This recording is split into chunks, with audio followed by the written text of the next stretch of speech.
Bonjour et bienvenue à tous, je suis Robin et aujourd'hui nous sommes dans la deuxième partie de la présentation et du guide pour les nouveaux joueurs Diablo 3. Aujourd'hui nous allons nous intéresser à plusieurs aspects qui concernent la partie que j'ai nommée confrontation.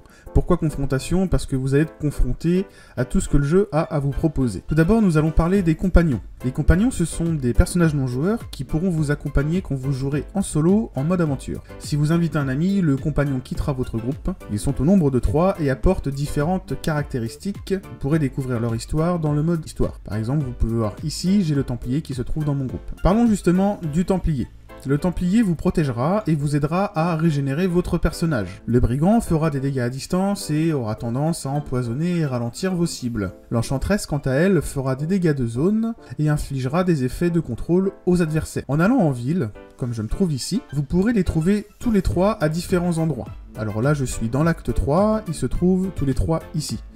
Voilà, le Templier me suit, donc normalement il est à côté, mais là il me suit, et nous avons donc l'Enchanteresse, et nous avons également le Brigand. Parlons un petit peu de leurs équipements. On ouvre la page du Templier, où si on vient parler aux personnages, inventaire et compétences, nous allons pouvoir choisir les différentes compétences et leur attribuer de l'équipement. Concernant les compétences, faites-vous plaisir, prenez ce qui vous intéresse le mieux. Les compagnons peuvent donc être équipés d'armes, d'amulettes, de 2 anneaux, et d'une relique. Ces items devront être obtenus par vous lors de votre phase d'exploration. Vous pourrez ensuite venir ici et leur donner.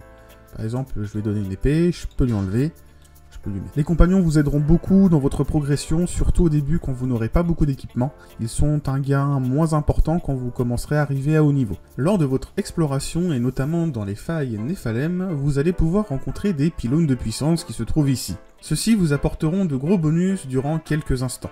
Par exemple, augmenter vos dégâts ou votre vitesse de déplacement. N'hésitez donc pas à cliquer dessus quand vous les croisez. Par exemple celui-ci, pouvoir obtenu, dégâts fortement augmentés. Pour vous aider dans votre progression, vous allez également avoir besoin d'utiliser les 3 artisans que le jeu met à votre disposition. Parce que, à force de récupérer des items par-ci par-là, vous allez en avoir beaucoup trop. Alors que faire ? Les vendre? Non. Vous allez les détruire ou vous allez les reforger afin d'obtenir de meilleurs équipements ou obtenir des ressources. Dans Diablo 3, vous avez accès donc à 3 artisans qu'il vous faudra monter au niveau 12 afin d'en tirer le plein potentiel. Le forgeron qui se trouve ici vous permettra de réparer votre équipement, de fabriquer certains objets,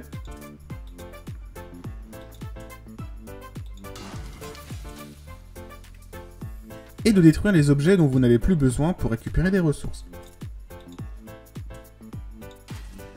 Le joaillier vous permettra d'assembler des gemmes.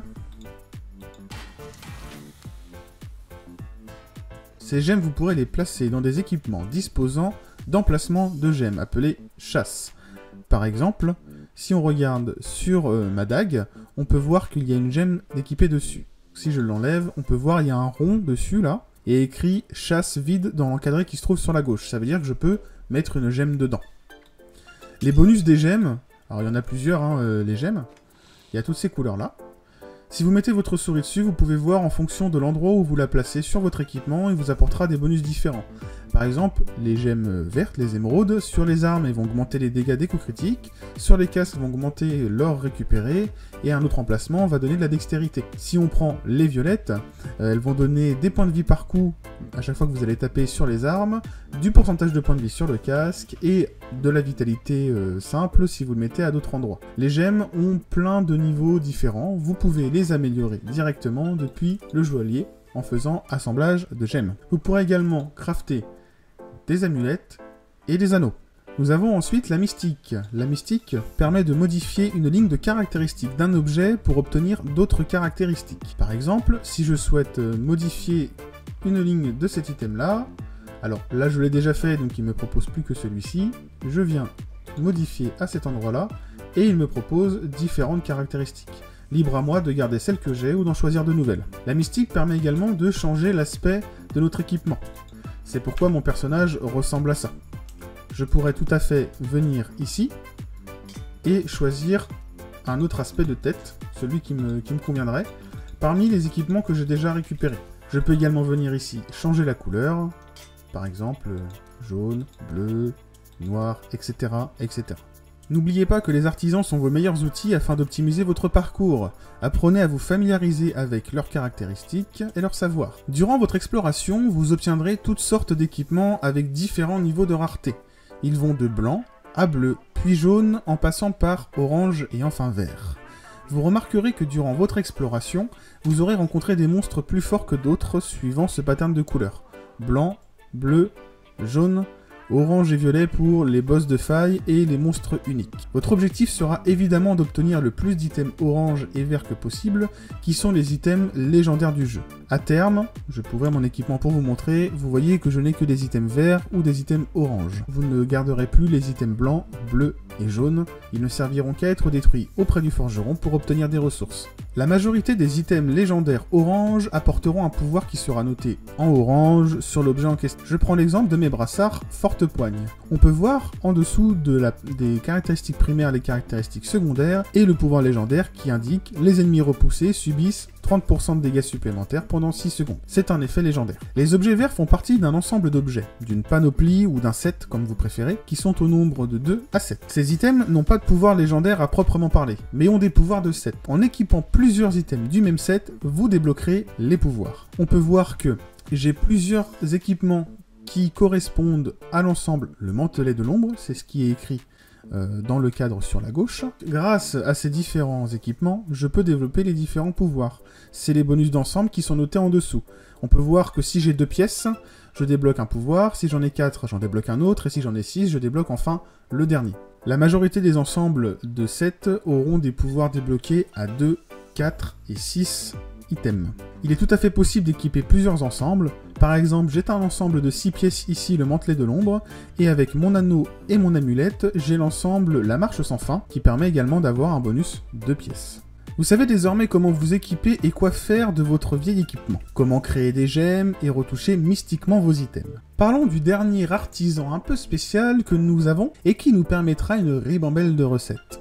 Le cube de canaille. Sachez que cet objet est indispensable. Pour l'obtenir, rendez-vous en ville et parlez avec le grand fantôme jaune Zoltunkul. Zoltunkul vous donnera alors une quête vous parlant de ce cube. Rendez-vous ensuite sur votre carte dans l'acte 3, en haut à droite, dans les ruines de Secheron.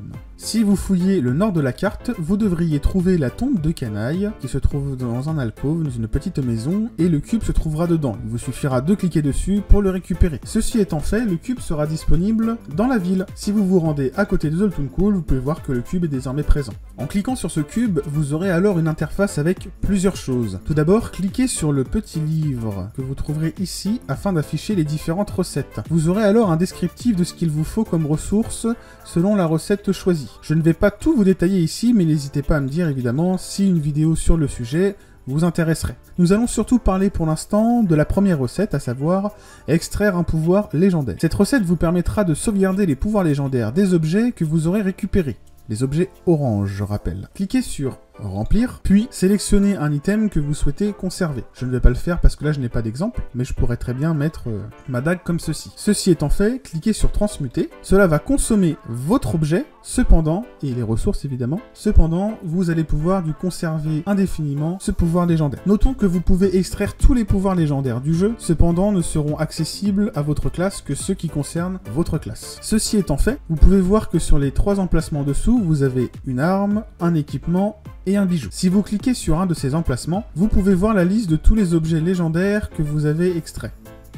Donc vous avez simplement à venir, sélectionner l'objet qui vous intéresse, et vous voyez, le pouvoir sera actif de manière permanente. Les ressources nécessaires à cette recette s'obtiennent dans les caches Horadric. Je rappelle, elles sont ici. Les caches Horadric, vous les obtenez en faisant les primes, on en a déjà parlé. Concernant les souffles de la mort, vous les trouverez sur les monstres élites du jeu, à savoir les monstres qui sont en bleu et en jaune, les monstres un peu plus puissants. Pour conclure, chaque classe de personnage dispose à ce jour de 4 sets d'ensemble de 6 pièces proposant un gameplay différent. Essayez de réunir un set complet et de trouver des légendaires donnant des effets allant dans ce sens. Par exemple, qui augmentent les dégâts d'un même sort, ou qui vous donnent des bonus sur tel point, et tout vous donne les bonus au même endroit. Toujours en ajustant la difficulté du jeu. Abusez des artisans et du cube pour vous aider dans votre progression. La phase de confrontation est terminée. Pour la dernière étape, l'optimisation, on se retrouve une prochaine fois. Merci à tous encore une fois d'avoir suivi cette vidéo. Vos commentaires et questions seront appréciés dans la section commentaires. À bientôt.